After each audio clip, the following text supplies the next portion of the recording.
지금 들으시는 소리는 팟빵에 광고하고 대박나는 소리입니다. 청취자는 건너뛰고 광고주만 혼자 듣는 올드한 광고는 이제 그만. 광고주 여러분, 이제 스킵하는 광고가 아닌 소비자가 정확히 청취한 광고만큼 지불하세요. 대한민국 유일 유효 청취 보장 광고 팟빵 광고. 전화 02-6903-9261이나 이메일 에드골뱅이팟빵닷컴으로 문의주세요. 야, 이 부장! 네가 부장이면 땅이야? 뭐? 저 인간 저건 쟤 오늘도 술술 풀리고 안 먹고 회수 갔냐? 내일도 신체 상태로 출근하겠구만. 아유. 고려 생활건강 술술 풀리고 음주전 한 포가 당신을 지켜드립니다. 특허받은 천연 유래 성분 숙취 해소제 술술 풀리고를 은하계 최저가로 딴지마켓에서 만나보세요. 고민을 넣어주는 친구 쇼한 침대. 쇼한 침대가 고민을 들어준다고? 편안한 저자리의 친구 쇼한 침대. 그렇게 편안하니? 머리부터 발끝까지 너무나 포근한 느낌. 오늘부터 내 친구 쇼한 침대. 어디에 있다고? 딴지마켓에 있네. 영어 실력만 향상되는 게 아니라 이러다 정말로 인생이 바뀔 것 같다. 무한도전 김태호 PD 강력 추천. 통역사 출신 영어 독학의 신이 알려주는 궁극의 영어 마스터 비법. 영어책 한 권 외워봤니? 영어책 한 권이 통째로 복사됩니다. 영어책 한 권 외워봤니? 위즈덤 하우스.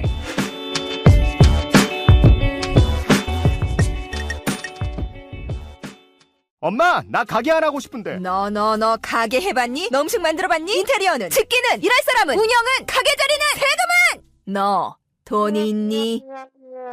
나는 요술램프 몬스터 셰프다. 네가 원하는 모든 것을 들어주마. 맛집의 맛을 똑같이 만들어줄 수 있어요? 맛뿐만 아니라 돈과 청음의 모든 비법을 알려주겠노라. 야하! 이젠 걱정 고민 끝! 네이버 검색창에 몬스터 셰프라고 쳐주세요. 상담 문의 02-458-8838. 몬스터 셰프.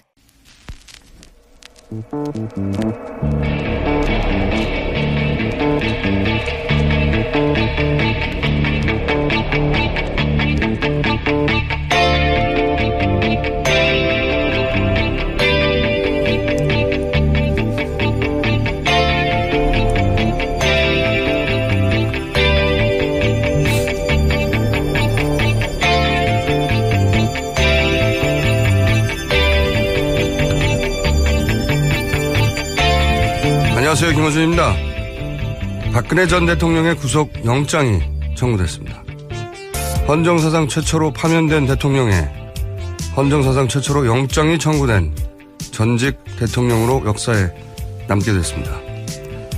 박근혜 전 대통령은 대통령 이전에 맺었던 최순실과의 사적 관계를 최소한 대통령이 된 후에 공적 자원으로 대체할 기회가 얼마든지 있었습니다. 누구든 불러서 자신의 부족한 점을 보완하게 할 수도 있었고 어떤 시스템이든 만들어서 자신의 판단을 돕도록 할 수 있었습니다. 하지만 당선 직후 당선자만 받아볼 수 있는 기밀부터 최순실에게 넘어갔고 이후 4년 내내 국정을 최순실의 손에 맡겼을 뿐만 아니라 최순실 이권을 위해 대통령 권한을 죄의식 없이 남용했습니다. 대통령은 가짜였던 겁니다. 대통령의 파면과 구속 영장, 참으로 불행한 일입니다. 하지만 이런 일이 다시는 반복되어서는 안 된다는 마음과 기원을 담아 주문처럼 한 번 더 말합니다. 대통령은 가짜였다. 김호준의 주문이었습니다.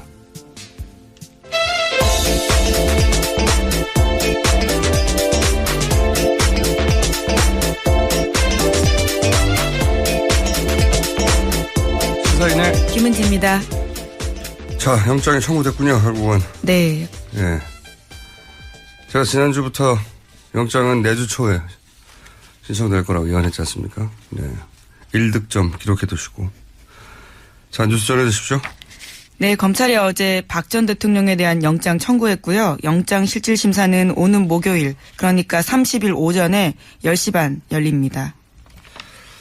10시 반, 30일. 그러면 31일 새벽에 결정이 되겠네요. 네, 조사 결과, 영장 청구 결과는요, 금요일 새벽 넘어서 나올 것으로 보입니다. 보통 이제 이렇게 주요 사안들은 다음날 새벽에 나오죠. 지난 이재용 부회장 예를 들어도 그렇고 아마도 뉴스를 진행할 즈음에 금요일 날 뉴스를 진행하기 직전쯤에 나오지 않을까 아침에. 예. 이번 주 금요일 결정됩니다. 자, 혐의 13가지죠? 네. 네, 13가지나 되기 때문에 시간이 오래 걸릴 것으로 보이고요. 그래서 영장 같은 경우에도 92쪽이나 된다고 합니다. 영장만? 예. 박근혜 전 대통령 영장 청구 배경 보면요. 검찰은 사안의 중대성이 있다라고 밝혔고요. 또 증거인멸과 도주 우려가 있다라는 판단도 했는데요. 뿐만 아니라 공모자로 지목된 다른 인물들 같은 경우에는 대부분 구속 기소됐거든요. 그런 형평성 차원에서도 영장 청구하지 않을 수 없었다라는 겁니다. 도주 우려는 모르겠고요. 이건 뭐 저는 어렵다고 봅니다만 증거인멸이라는 건 가능하죠. 여전히 본인을 따르는 공직자들이 자신이 임명한 공직자들도 있고 공직자가 아니어도 마찬가지고. 이 특가법이라고 하죠. 뇌물수수가 이게 징역 최소 10년이죠. 최소 10년. 네, 1억 원이 넘을 경우에는요. 네. 그렇습니다.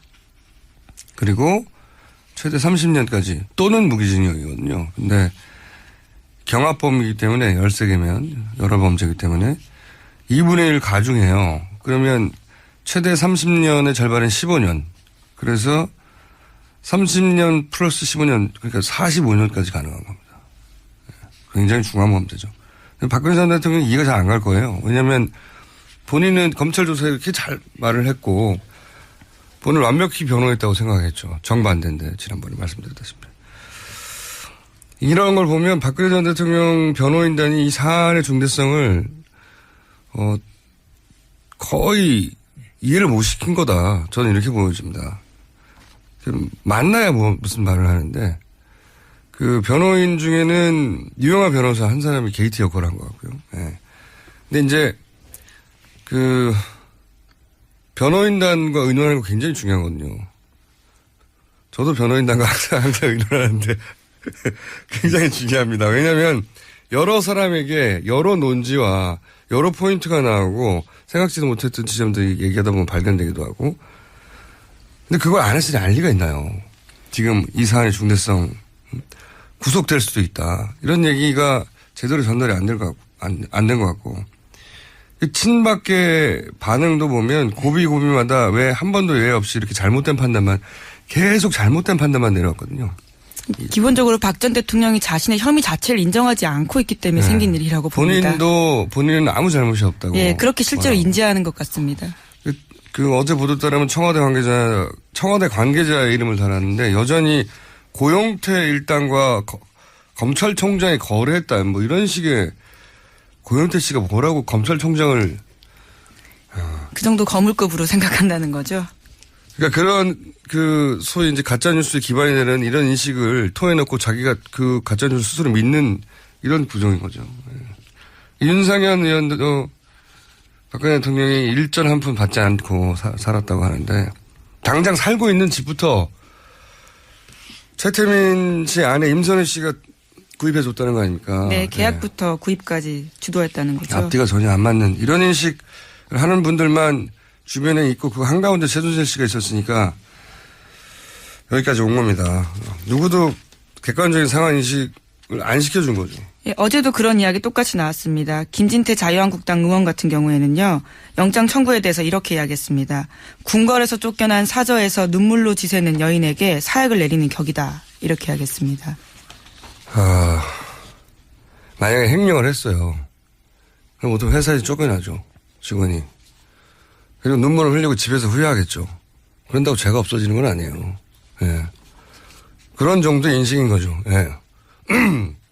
궁궐이라는 인식도 너무 웃기고요. 궁궐에서 쫓겨났는데 사회까지 내리냐. 이런 인식을 하는 분들이 주변의 핵심이니까. 자, 청와대 반응도 있죠. 언론을 통해서. 네, 조선일보에 따르면요. 청와대 한 관계자가 이렇게 이야기했습니다.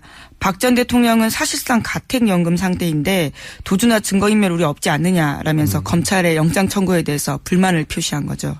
가택연금은 이제 정치적 박해를 받고 예를 들어 김대중 전 대통령, 김영삼 전 대통령 이런 근데 이 경우는 스스로 죄를 진 거거든요. 가택연금이 아니고 두문불출하는 겁니다. 안 나오시는 거죠. 예. 인식이 이런 거죠. 그리고 이제 어제 또 박근혜 전 대통령 자택에 회원들이 모였겠죠. 네, 낮부터 소식 전해지면서요. 박사모 온라인 카페에 집결하라 이런 글 올라와서 수백 명이 모였고요. 뿐만 아니라 그제에는 이런 일도 있었습니다. 박근혜 전 대통령 근해동산 회원 30명이요. 방문해서 이렇게 이야기했는데요. 대통령님 옥체를 보존하시고 꼭 황궁하세요. 라고 외치면서 눈물을 글썽였다고 합니다. 황궁하세요. 다시 대통령이 되라는 뜻이죠. 예, 궁궐, 황궁 다 비슷한 인식입니다. 저는 근데 재밌는 멘트긴 한데 구호인데 팬카페 구호인데 이 구호를 들으면 뭐가 생각나냐면 우선 개성공단 어제 저희가 잠깐 전해드린 개성공단을 그렇게 폐쇄한 이유가 통일 대통령이 돼서 대통령을 두 번째 할 거라고 하는 최순실 씨의 인식이 담긴 거라고 했잖아요. 근데 또 한편으로 저는 이걸 들으면 스포츠 토토가 생각이 나요. 앞으로 굉장히 큰 굵직한 건더기가 나올 거라고 생각하는 저는 개인적으로 그렇게 생각하는데 스포츠 토토. 잠깐 지난주에 얘기했지만 이게 판매수가 갑자기 3,000개가 늘었단 말이죠. 3,000개. 어마어마하게 늘어난 겁니다. 그러면서 2015년 수익이 100억대 수준이었는데 2016년 이 이익이 둘 다 이익입니다. 수익이 아니라 이익이 3,700억대로 늘어났어요. 어마어마하게 늘어났단 말이에요. 한 해 만에. 여기 이제 K토토를 통해 K토토가 이 사업자예요. 그러면 이 수익은 K토토가 가져가는 거죠. 그리고 여기다가 빙상단을 만들려고 그랬죠. 그리고 여기에다가 사람을 꽂았어요.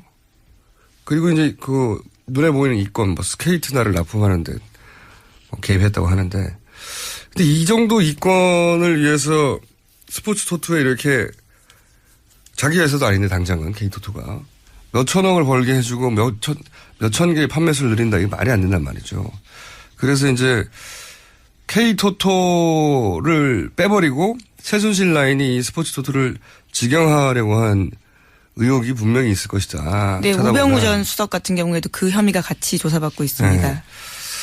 그런데 그렇게 생각하면 왜 모든 대기업에 스포츠단을 만들려고 했잖아요. 그리고 스포츠단을 만들고 WK가 그 스포츠단의 관리 계약을 맺으려고 했잖아요. 구조를 그렇게 짰어요. 엉뚱한 스포츠단을 계속 만들거든요.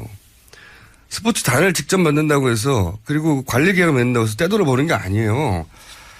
근데 가만히 생각해보면 스포츠 토토 여기는 이권 동물이거든요. 사고방식 자체가. 모든 사람이 이권을 보는데 스포츠 토토와 관련해 가장 큰 이권 그리고 여기는 불법, 합법을 따지지 않으니까 블랙마켓이 뭐냐. 전 세계적으로 그런데 승부조작이에요, 이게. 저는 그렇게 생각합니다. 최순실 씨의 이권을 바라보는 감정이입을 계속 바라보거든요. 여기서 무슨 돈을 볼까. 자신이 창설한 스포츠 단들, 이 종목들 스포츠 토토에 종목이 넣는 겁니다. 자기의 관할 안에 두고. 지속적이고 대형 잭팟은 이 스포츠 토토의 승부 조작을 통해서 이권을 노렸을 개연성을 무시할 수 없다. 검찰 수사는 이 각도로 좁혀가면 뭔가 나온다는데 저는 1,000원을 과감하게 거는 바이고. 그리고 저는 이런 자금들을 모아 환궁을 생각했을 거라고 봅니다. 환궁.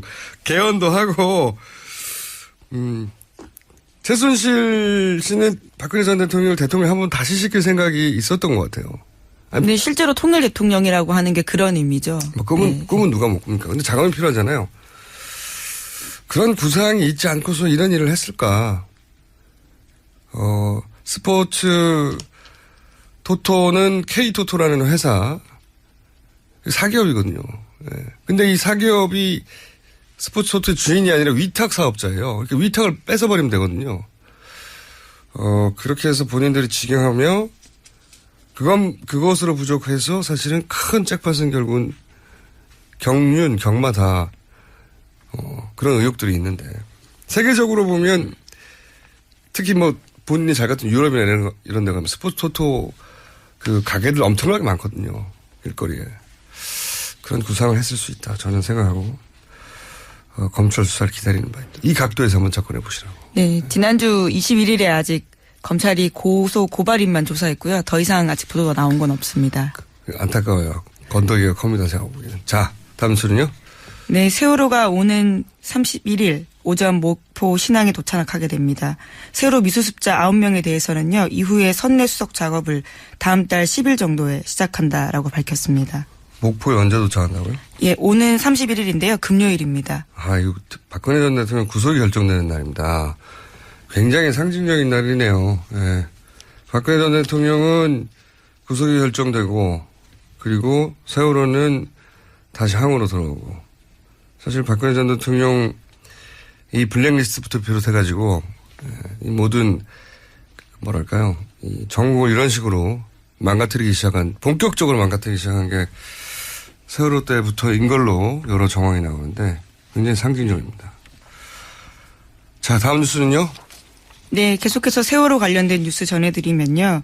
불필요한 논란 피하기 위해서 세월호 선체에 구멍 뚫지 않겠다 이렇게 해양수산부가 밝혔었거든요. 그런데 하루도 안 돼서 말 바꿨다라는 경향신문 보도입니다. 그래서 세월호의 배수를 위해서요. 화물칸 포함해서 32개의 구멍을 뚫겠다 이렇게 밝힌 겁니다. 170개가 넘는 구멍인데 네. 이 문제는 저희가 계속 이렇게까지 많이 구멍을 뚫어야 하느냐 문제 제기 저희뿐만 아니라 많은 언론들이 하고 유가족들이 하고 당시 이제 특조위 조사관들도 하고 하는데 결국은 사실은 종합적으로 특검이 출범해야 된다고 봅니다. 세월호 관련해서는. 너무 이상한 일이 많았으니까요. 자, 다음 뉴스 전하기 전에 오늘 보는 뉴스는 없는데 그 BBK 김경준 씨가 출소를 네, 오늘 출소합니다. 오늘 출소하는 거는 만기가 됐으니까 출소하는 건데 굉장히 이례적인 건 오늘 출소해서 바로 추방이 된다는 거예요. 이 굉장히 주시한 뉴스인데 없어가지고 제가 생각나가지고 김경준 씨가 2007년에 11월 달인가에 한국에 송환돼서 형을 징역 8년을 확정을 받았어요. 그리고 100억 옵셔널 벤처스 100억대 그 사기극으로 확정을 받았는데 그렇게 따지면은 2015년에 11월 달에 8년 만기가 돼야 되거든요. 그때 나온다 만다 말이 있었어요. 왜냐하면 벌금형도 100억을 받았잖아요. 벌금형은 3년 동안 집행이 안 되면 그럼 벌금형은 완료가 됩니다. 근데 8년 안에 들어가 있으니까 그 벌금형 3년 100억은 완료가 돼야 되는데 검찰이 이 벌금형을 살려내기 위해서 이런 예는 저는 들어보지 못했는데 3년마다 며칠씩만 노역을 시키는 거예요. 3년 완료되기 전에 한 3, 4일 노역장에 가가지고 3, 4일 시키고 그러면 3년 동안 이 집행이 안 돼야 끝나는 거거든요. 근데 3년 중에 3일 정도 하고 또 3년 늘어놓고 이런 식으로 계속 살려왔어요. 살려와서 결국은 8년 살고 나서 또 노역을 했어요. 또 100억씩. 다 해가지고 8년 다 채우고 또 노역도 100억 다 채운 겁니다. 지금. 그 드디어 끝이 난 건데 10년 이상을 산 거죠. 거의 10년 가까이 산 거죠. 참. 근데 완전히 형을 꽉꽉 채웠는데 그런데 출소와 동시에 추방한다. 원래 법무부가 외국인의 경우에 김경준 씨는 국적이 미국이니까 외국인의 경우에 문제가 있으면 추방할 수 있거든요. 근데 이렇게 형을 완전히 다 채워서 석방했는데 그리고 본인도 한국에 있고 싶다고 하는데 석방과 동시에 오늘 아침에 뭐 10시인가 추방한다고 제가 봤는데 이런 일은 들어본 적이 없어요. 국내 언론과의 접촉을 하지 않도록 만들겠다. 이런 게 아닌가 싶어요. 오늘 이제 추방되면서 아마 거기 야당 의원들도 나간다고 하는데 이 사건에 관심이 있었던 제가 또 BBK 나름 전문가입니다. 석방된다고 하니 뉴스공장에서 이 사건을 다룰 날이 머지않아 올 것 같은 느낌이 확 듭니다. 네. 우리가 오늘 브리핑 뉴스에 이제 뽑아 있지는 않은데 갑자기 생각이 나서 주시한 뉴스로 다뤘습니다. 자, 다음 뉴스는 뭡니까? 네, 더불어민주당 대선 경선의 핵심 승부처이자 첫 경선지였던 호남에서요. 문재인 후보가 압승했습니다. 60.2%로요. 1위를 기록했습니다. 지금 보면 각 당 경선들이 대체로 그동안 발표되었던 지지율 수치대로 흘러가는 중인 것 같습니다. 민주당도 마찬가지고 앞에 있었던 국민의당도 마찬가지고 그리고 바른정당도 사실은 이런 수치대로 결과가 거의 나왔죠. 예. 그리고 그렇다면 이제 자유한국당은 후보 결정 날이 언제죠?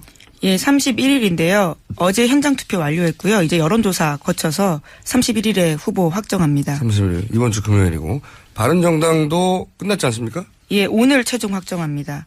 투표는 끝났고. 예. 그 다음이 민주당이 발표되는 거죠? 네, 다음 주 월요일인 4월 3일 날 최종 확정되고요. 주말과 주초 사이에 다 발표되는군요. 마지막에 국민의당이죠? 예. 국민의당이 며칠이죠? 4월 5일이고요. 정의당은 이미 확정이 됐습니다. 그러면 다음 주 수요일까지는 모든 후보가 확정이 되는군요. 네, 대진표가 짜여진다고 볼 수 있는 거죠. 그렇군요. 얼마 안 남았군요, 이제 정말.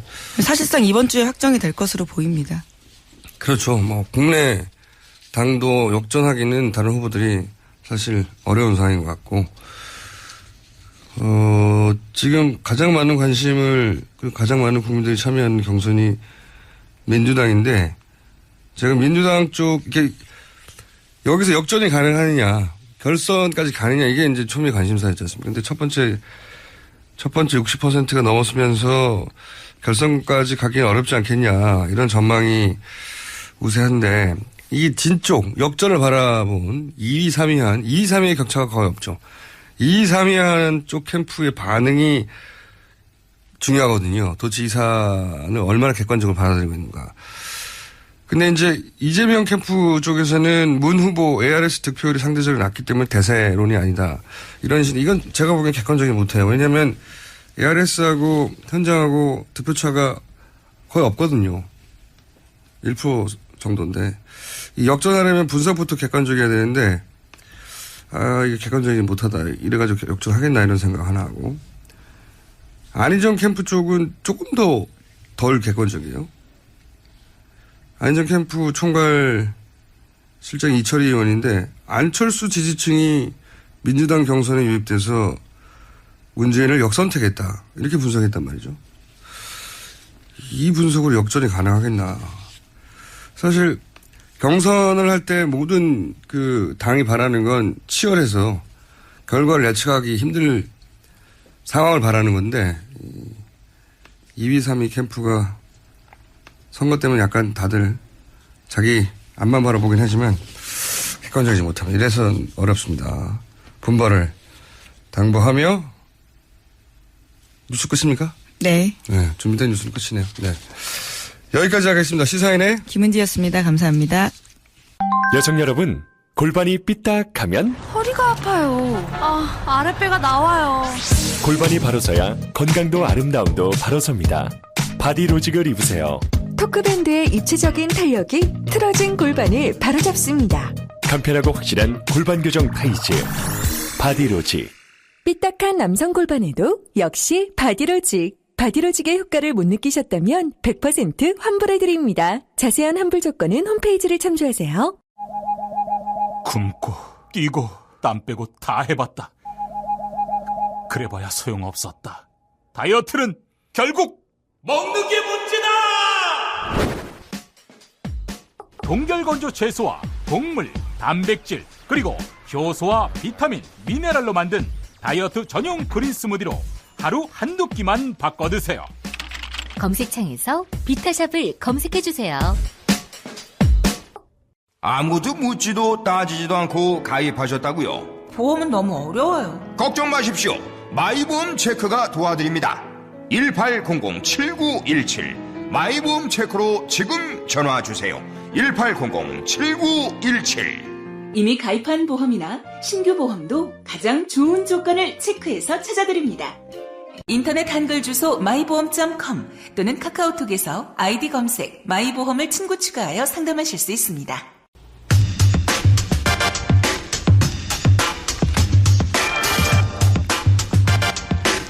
첫 번째 인터뷰 시간입니다. 민주당 호남 경선이 끝이 났죠. 지난 18대 민주당 대선 후보 경선에 참여했던 김두관 의원 전화 연결했습니다. 안녕하세요, 의원님. 예, 반갑습니다. 안녕하세요. 예, 오랜만입니다, 의원님. 예, 그렇습니다. 최근에 갑자기 문재인 캠프에 공동 선대위원장으로 합류하셨더라고요. 예, 사실은 문재인 대표께서 여러 달 전에 예. 요청은 있었지만 당내 경선보다는 정권 교체를 위해서 당내 화합하고 당의 지지세를 확보에 좀 노력하고 있었는데요. 예. 최근 그 경선 가열을 좀 보면서 이렇게 잘못하다가 내부 분열로 인해서 정권 교체가 어려울 수 있겠다는 그런 위기감도 들었고요. 예. 그래서 문 후보와 최근에 좀 전격적으로 소통을 하고 당내 함께 하기로 그렇게 했습니다. 사실은 그렇잖아도 성공하는 좀 상기 민주개혁 정부를 만들어야 하는 그 절대절명의 그런 과제가 있기 때문에 함께 하기로 했습니다. 그렇지 않아도 사실은 그 캠프의 공동 선대위원장으로 보다는 하필 문재인 캠프에 합류한 것에 왜냐하면은 이제 언론에서는 쭉 소위 비문 인사로 분류해 왔었는데 갑자기 문재인 캠프에 합류한 이유가 무엇이며 또 한 가지는 지금 방금 말씀하신 대로 5년 전에 이제 이 대선 경선이라고 하는 어마어마한 일을 겪어보셨잖아요, 직접. 네. 예, 그랬죠. 5년 전에는 후보로 제가 함께 참여해서 문재인 후보하고 경쟁하기도 했고요. 예, 그때 3등 하셨습니다. 예, 그렇습니다. 아픈 곳을 찌르시는군요. 3등 하셨는데. 예. 자, 우선 왜 소위 이제 비문 인사로 분류되어 왔는데 이재명 안희정 캠프가 아니라 문재인 캠프로 오셨는지 연결하여 5년 전 경험으로 이제 비춰보자면 5년 전에 당사자였기 때문에 누구보다 경선에 참여하고 있는 후보들의 심정을 잘 아시지 않습니까? 네, 예. 그 관점에서 합류한 이유와 우려하는 점을 지금 방금 말씀하셨는데 좀 자세히 설명해 주십시오. 또 이번 지금 각 당의 유력 주자들이 아직 결론이 나진 않았지만 네. 우리 당에서는 문재인 후보가 뽑힐 가능성이 매우 높아졌고요. 현재로서 그렇습니다. 또 이번에 자유한국당의 재후임 지사인 홍준표 후보가 뽑힐 가능성이 좀 높잖아요. 그렇죠. 그런 의견도 있군요. 예. 예, 국민의당은 또 지금 안철수 후보들인데 또 묘하게도 전부 다 부산 경남의 연구로 둔 이렇게 후보잖아요. 예. 저도 이제 경남에서 이제 불뿌리 현장부터 도전까지를 했는데요. 아마 그런 점에서도 제 작은 역할이 좀 있었는지 최근에 이제 후보께서 여러 가지 그 상황을 좀 감안해서 함께 하자고 요청을 했고 저도 또 5년 전에 문 후보하고 또 다소 이렇게 좀 그 갈등도 있었잖아요. 갈등이 많았죠. 네, 많았나요? 경선 이렇게 당내 경선 과정에서 여러 가지 정책이라든지 현안을 놓고 치열하게 경쟁하는 거에 당연하죠. 사실은 그게 이제 나중 본선까지 이렇게 갈등으로 남아있으면 문제가 되는데, 하여튼 그런 경험도 있어서 이번에 어쨌든 3기 민주개혁 정부를 수립하는 데서 가장 적임자는 그래도 문재인 후보가 5년 전 후보를 하고 그 이후에 꾸준하게 정책과 사람을 준비해왔기 때문에 이번 정권 교체의 가장 적임자로 봤고요. 또 적폐청산과 새로운 대한민국을 만드는데 리더십을 발휘해 줄 것으로 봤기 때문에 제가 함께하기로 그렇게 했습니다. 홍준표 도지사의 부상이 본인의 캠프 참여에도 일정 정도 기여를 한 겁니까? 저는 아닙니다만 경남도는 저는 여러 차례 다녀왔는데요.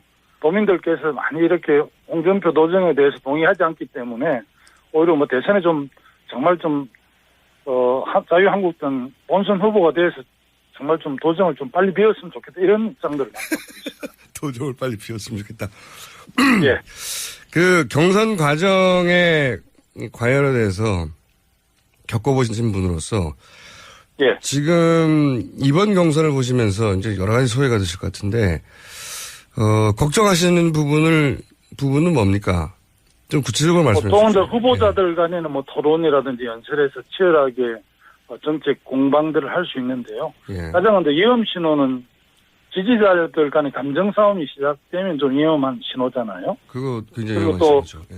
사실은 이제 각 후보 진영에서는 이제 이겨야 되겠다는 그런 조급성 때문에 예. 네거티브 중심으로 흐르고 또 그런 게 문제가 되기도 하고요. 최근 투표 결과 이제 좀 사전 유출 문제도 있었고 예. MBC 토론이 충청북도만 이렇게 충남 대전 세종자치시 그 방영권에서 송출 문제로 충북만 방영이 돼가지고 공정경선 관리 때문에 논란이 되기도 했는데 이런 것들이 갈등들이 커지게 되면 정말 본선에서 국민의 여망을 우리가 받을 수 없기 때문에 그런 점이 좀 걱정이 됐었습니다.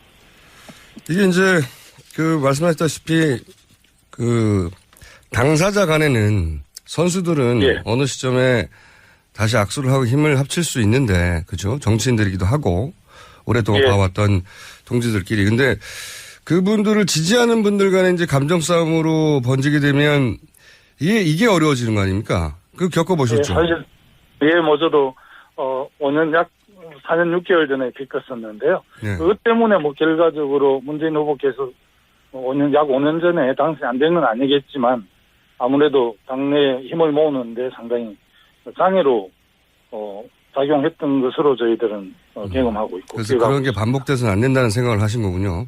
네. 그러니까 본인의 참여 자체가 그런 메시지를 주기 위함도 있다. 예, 그렇죠. 지금 같은 지지자들 입장 이게 지금 굉장히 갑자기 이렇게 조기 대선이 이루어지고 전체가 압축적으로 진행이 되는 만큼 후보들은 뭐 거의 살인적인 일정에 시달릴 수밖에 없고 캠프도 이제 뭐 이렇게 각 안희정, 이재명, 문재인 후보 캠프에 폭발적으로 사람들이 막 모아지잖아요. 네. 그렇게 되다 보면 이제 판단 후보도 일정이 많고 이렇게 되면 판단이 흐려질 수도 있고. 후보 자신도. 예, 캠프의 갈등도 심해지고 이렇게 되는데 그것이 어쨌든 본선에서의 그렇게 힘으로 함께 모아져야 되는데 최근에 이제 이런 일련의 상황들을 보면서 뭐 대부분 이렇게 좀 본선에 열심히 하겠다 지켜보고 있지만 저도 이제 지난번 24일 날 이렇게 3일 날 논의를 해서 25일 정기 합류하기로 했던 이유는 어떤 뭐 이번 여러 가지 이 조건에서 가장 문재인 후보 준비가 많이 된 후보 또 부산 경남 이 PK 지역에서 치열한 싸움 이런 것도 뭐 고려했죠.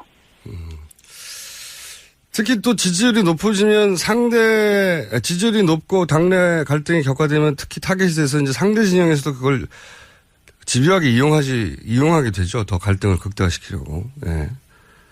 그런 부분도 있지만 뭐 또 한편 다른 측면을 생각하면 문재인 후보께서 압도적으로 지금 1위를 달리고 있기 때문에 주로 뭐 다른 후보들 입장에서는 1위 달리는 후보를 통해서 이제 정책 검증 내지는 본인들은 아니라 하겠지만 일반 국민들이 볼 때 네거티브도 하게 되고 아마 그 캠프 쪽에서 초조해지고 이러면 후보들한테 굉장히 많은 요청을 했던 것 같아요. 저도 5년 전에 문재인 후보에 대해서 이렇게 이 전략팀에서 요청을 하는데 사실은 저도 그 당시에 범친노였기 때문에 그렇게 뭐 공개에게 마음이 없었는데 또 이렇게 같이 일하는 분들이 요청을 하면 그것을 또 후보된 입장에서 거절을 못한 이런 경험들이 있습니다. 그래서 저는 이제 각 후보 진영에 이재명 후보 또 안희정 후보 이런 후보 진영의 그 핵심 뭐 전략팀이랄까 이런 쪽에서도 그런 부분들을 안 넘어서면 좋겠어요. 특히 이제 상대방의 감정선을 아픈 부분을 건드는 부분은 좀 문제가 되고 치열하게 정책 검증하는 거고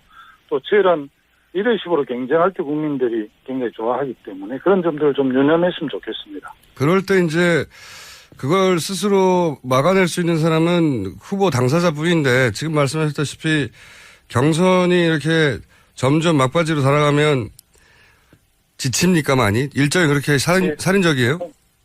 뭐 그러기도 하고 사실은 그 경선을 내서 승리할 수도 있고 또 이렇게 패배할 수도 있는데요. 사실은 후보 입장에서 보면 그 경선 자체를 통해서 가치와 정치적 자산과 사람이 남아야 하는데 이걸 잘못 네거티브 중심으로 이렇게 하다 보면 끝난 이후에 남는 게 없지 않습니까? 다 흩어져 버립니까? 예. 그게 이제 의원님이 뼈저리게 느끼신 거군요. 예, 뭐 저도 그 당시 많은 분들이 함께하고 있지만 그런 감정선을 좀 넘어서 상대 후보를 공개하고 이렇게 되면 결론적으로 갈등만 남는 것이고 사람과 가치가 남지 않기 때문에 고생을 하는 거죠, 뭐. 본인이 고생을 많이 하셨군요, 의원님. 아니, 뭐, 정치인이 또 이렇게 대선 경선이든 총선에서 그 유권자 선택을 받지 못하면 그 과정이 많이 힘들잖아요. 뭐 그런 과정을 통해서 또 정치적으로 또 승수하기도 하지만 그렇습니다. 알겠습니다. 그러면 이제 공동선대위원장으로 질문 한두 가지 더 드리겠습니다. 지금까지는 유경험자로서 경선 참여했던 경험을 제가 먼저 들어봤고, 이 호남 경선에 대한 캠프의 전망은 어땠고 60%라는 결과는 어떻게 받아들입니까? 캠프에서는? 우리 송영길 선대위원장, 뭐 노영민 전 의원, 또 전병헌 전 의원 이런 분들께서 아마 상임 선대본을 해서 큰 역할을 하고 계신데요. 어제 뭐 제 앞자리에 앉아 계셨는데 자기들 정확하게 예측을 했다고 그러더라고요. 60% 넘을 수 있다. 그런데 60.2% 정도 나왔거든요. 그래서 야 어떻게 이렇게 정확하게 쪽집게로 맞출 수 있나 했는데 아마 호남의 민심들께서 늘 절묘한 선택을 해주잖아요. 지금 국민의당의 안철수 후보의 그런 득표력 이런 것들과 관련해서 아마 문 후보로 이렇게 압도적으로 좀 밀어주시는 것이 정권 교체 또 국정농단 새로운 대한민국을 만드는데 동력이 될 거라고 보신 것 같아요. 예, 많은 분들이 한 60% 정도 나올 거라고 어제 투표 전에 말씀들 하시더라고요. 60% 결과를 정확하게 예측했다고 60% 결과가 나온 다음에 말한 거 아닙니까? 모르겠습니다. 그런 말은 아무나 할 수 있는데. 아, 그렇나요? 예, 결과가 나온 다음에야. 자, 한 가지만 더 질문 드리겠습니다. 나머지 경선에서 뭘 주의해야 한다고 캠프에서는, 문재인 캠프에서는, 생각하고 있나, 판단하고 있나요? 주의할 점이 뭐다? 제가 뭐 늦게 이렇게 합류를 해서 아직 전략회의라든지 이런 데 참여해보진 않았는데, 뭐, 내일부터 아마 참여하게 될 것 같은데요. 예. 문재인 대표께서 선두주자를 달리다 보니까, 뭐, 정책 해난 하나하나에 대해서 국민들께서 굉장히 관심이 많고, 또 뭐 상대 진영에서도 그걸 빌미해서 공격들을 하기 때문에, 뭐, 정책 발표 이런 부분에 대해서 좀 정책팀에서 좀 더 정밀하게 검증해서 후보에게 이렇게 후보가 메시지를 전달할 수 있도록 이렇게 해야 될 것 같습니다. 나는 뭐 굉장히 많이 준비된 것 같다고 보지만 일반 국민들께서 또 뭐 여러 가지 다른 오해들도 계시기 때문에 메시지 전달 과정에서 국민들의 오해 없도록 좀 정교하게 좀 이렇게 따듬어서 정책 공약을 내는 게 중요하지 않을까 싶습니다. 알겠습니다. 오늘 말씀 감사합니다. 예, 고맙습니다. 네, 지금까지 더불어민주당 김두관 의원이었습니다.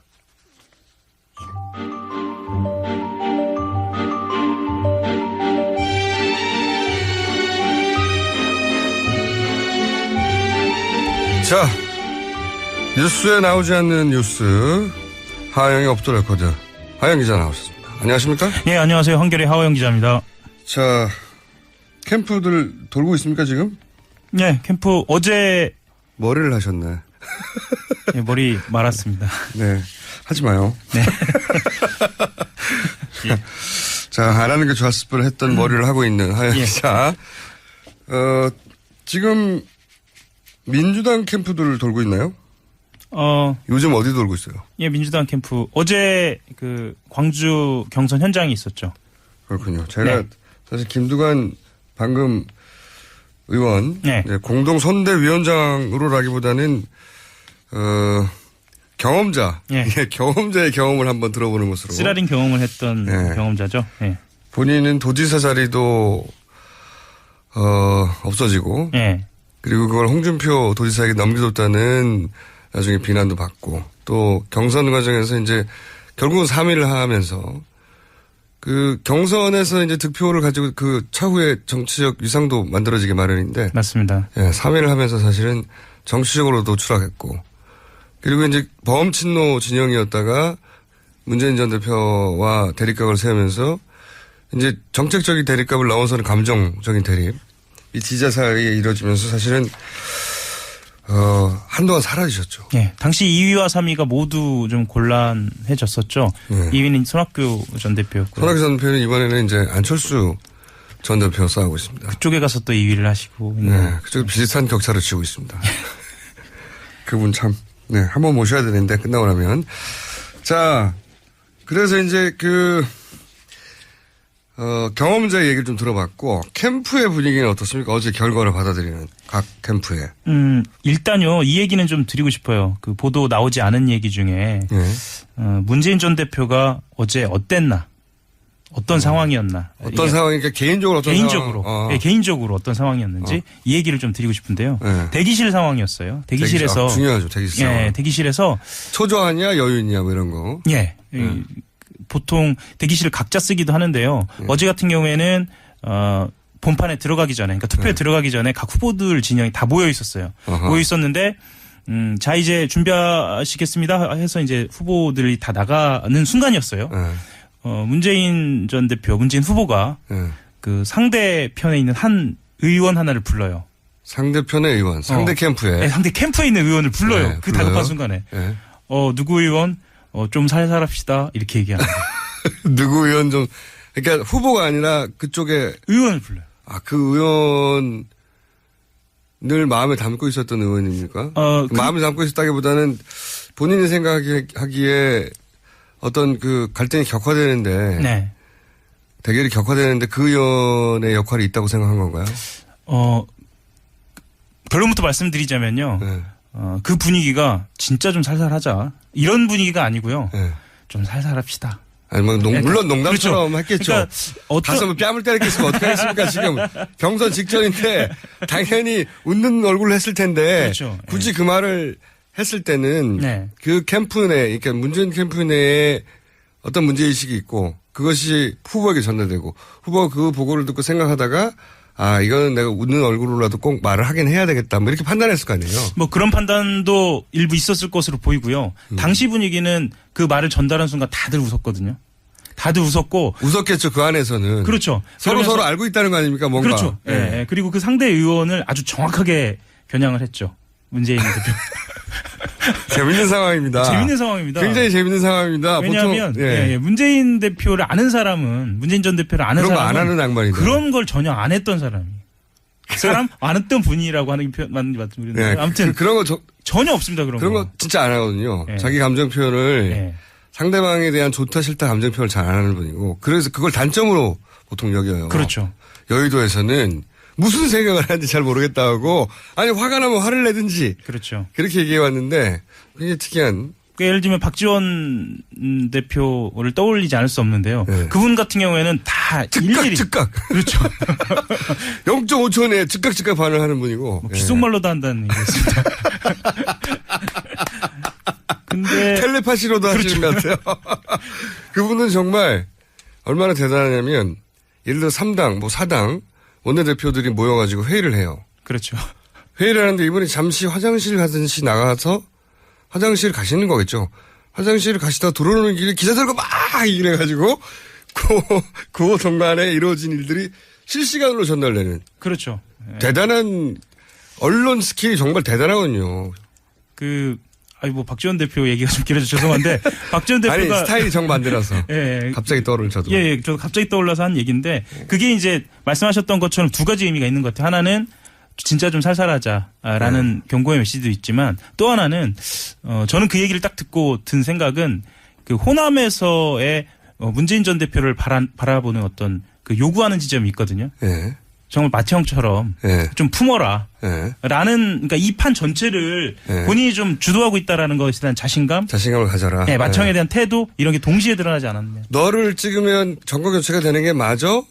라는 모습을 보여달라는 거거든요. 네. 호남의 요구는 사실은 항상 그래왔어요. 네. 그런 지점에서 보이는 여유 같은 게 좀 보였어요. 그리고 여유가 생겼다. 네, 현장에서 또 하나 재밌었던 지점 하나가 뭐였냐면요. 예전 같으면 본인에 대해서 현장에서 막 비난이나 비판이 막 나오거든요. 네. 그러니까 그 현장이 어떻다라고 이렇게 떠올려 보시면 야구장 생각하시면 돼요. 야구장에서는 야구장보다 더해요. 더합니다. 예, 원래. 그 야구장 가시면 막 그 선수에다 대고 막 이렇게 비판 상대편 홈런 선수 나오면 그렇죠. 막 야유하잖아요. 그거보다 훨씬 더한 더 심합니다. 예, 그거를 원래 이렇게 그 경선이나 이런 현장에서는 상대방을 향해서 던지거든요. 아, 심합니다. 예. 그런데 후벼파는 멘트들을. 예. 그 후보 캠프에 말하자면 지지자 그룹한테 가서 인사를 상당 기간 하는 거예요. 아, 상대편 후보 그룹한테. 네, 그러니까 결과가 나온 뒤에요. 재밌는 풍경이네요. 재밌는 풍경이었습니다. 원래 이런 거를 잘 안 하는 양반인데.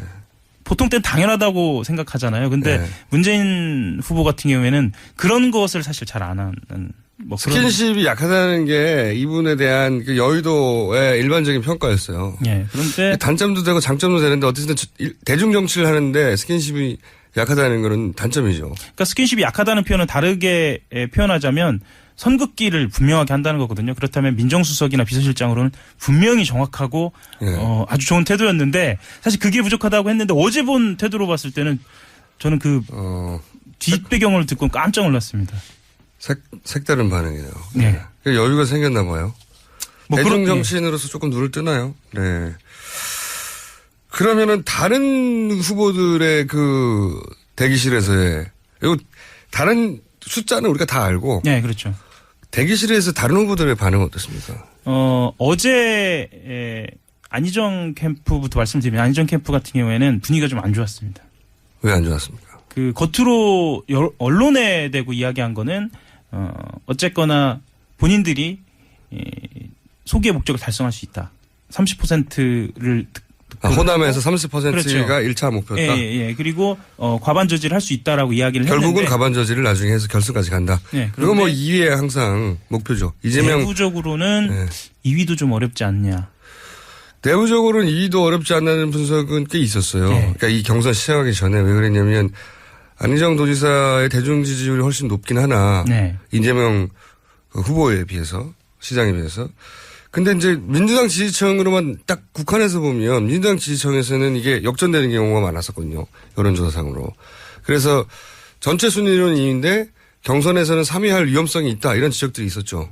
그리고 현장에서 좀 보면 이런 이야기들이 많이 돌았어요. 그 안철수 전 대표가 실제로 경선에서 흥행도 성공하고 지지율도 본인이 생각했던 것보다 더 나오면서 지지율은 그거 정도 나와야 되는데 저는 그렇습니다. 좀 작게 나왔다고 생각하는데 자꾸 지지율이 대박이라는데 안철수 후보의 대중 지지율 그러니까 대선 후보 지지율로 보자면 10% 그러니까 그 전체로 보면 박주선 후보에 비해서는 100% 높은 거고요.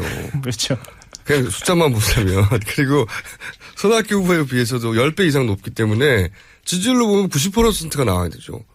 근데 왜 그걸 자꾸 압도적이라고 그러는지 전 잘 이해가 안 가요. 객관적 수치상으로 압도적은 아닌데. 박지원 대표가 또 압도적이라고. 박지원 대표의 그 대언론 스킬이 여기서 한번. 또 한 번 늘어나는. 다시 한번 주목해줘야. 압도적 아니거든요?